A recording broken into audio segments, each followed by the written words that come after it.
अरविंद केजरीवाल ने की खुद के लिए नोबेल पुरस्कार की मांग। बीजेपी बोली भ्रष्टाचार कैटेगरी में मिलेगा।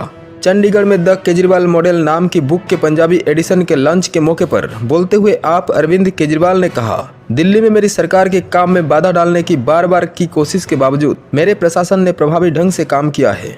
दिल्ली के पूर्व मुख्यमंत्री अरविंद केजरीवाल ने यह दावा करके राजनीतिक तूफान खड़ा कर दिया है कि उन्हें गवर्नेंस के लिए नोबेल पुरस्कार मिलना चाहिए। इस बयान पर बीजेपी ने तीखी प्रतिक्रिया व्यक्त की है। बीजेपी ने केजरीवाल के बयान को हास्यास्पद करार दिया है और उन पर अक्षमता और भ्रष्टाचार से भरा कार्यकाल चलाने का आरोप लगाया है।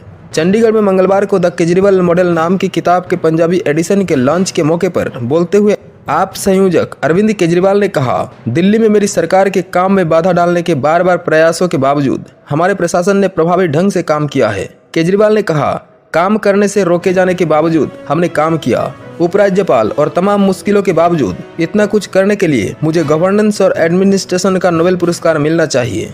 इस बयान पर दिल्ली में सत्तासीन भाजपा की तरफ से तुरंत तीखी प्रतिक्रिया आई। दिल्ली बीजेपी चीफ वीरेंद्र सचदेवा ने बढ़ते आरोपों के बीच केजरीवाल पर आत्म प्रशंसा करने का आरोप लगाया। सचदेवा ने कहा, केजरीवाल द्वारा अपने लिए नोबेल पुरस्कार की मांग करना हास्यास्पद है।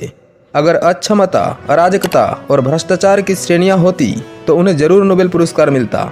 उन्होंने आप सरकार के दौरान हुई कथित अनियमितताओं का जिक्र किया, जिनमें पब्लिक ट्रांसपोर्ट बसों में पैनिक बटन, क्लासरूम कंस्ट्रक्शन, महिलाओं के लिए पेंशन योजनाएं, शराब लाइसेंस और मुख्यमंत्री आवास के विवादास्पद नवीनीकरण से जुड़े घोटाले शामिल हैं, जिन्हें आलोचकों ने शीश महल कहा है। आपने भी किया पलटवार। बीजेपी चीफ के आरोपों पर आम आदमी पार्टी ने भी पलटवार किया और बीजेपी शासन पर ध्यान केंद्रित करने के बजाय गाली गलौज का सहारा लेने का आरोप लगाया। दिल्ली के पूर्व मंत्री सौरभ भारद्वाज ने कहा, वीरेंद्र सचदेवा अब सरकार में है, अब शासन करने का वक्त है, सिर्फ बातें करने का नहीं। विपक्ष के दिन अब लद गए हैं, अब आपको काम करके दिखाना होगा। दिल्ली असली काम का इंतजार कर रही है, ध्यान भटकाने या गाली गलौज का नहीं। अपने संबोधन के दौरान केजरीवाल ने अपने प्रशासन के ट्रैक रिकॉर्ड का बचाव करते हुए जोर देकर कहा कि आपका शासन मॉडल पारदर्शिता और ईमानदारी पर आधारित है। उन्होंने दावा किया कि दिल्ली और पंजाब में उनकी पार्टी की सफलता भ्रष्टाचार पर अंकुश लगाने और जनता के पैसे बचाने पर आधारित है। हमने स्कूलों की हालत सुधारी।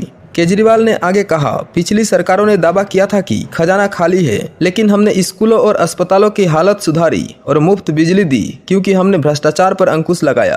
केजरीवाल ने दिल्ली में बीजेपी की नेतृत्व वाली मौजूदा सरकार पर भी तीखा हमला बोला और आरोप लगाया कि सितंबर 2024 में आपके सत्ता से बाहर होने के बाद से राष्ट्रीय राजधानी में सेवाएं बर्बाद हो गई हैं।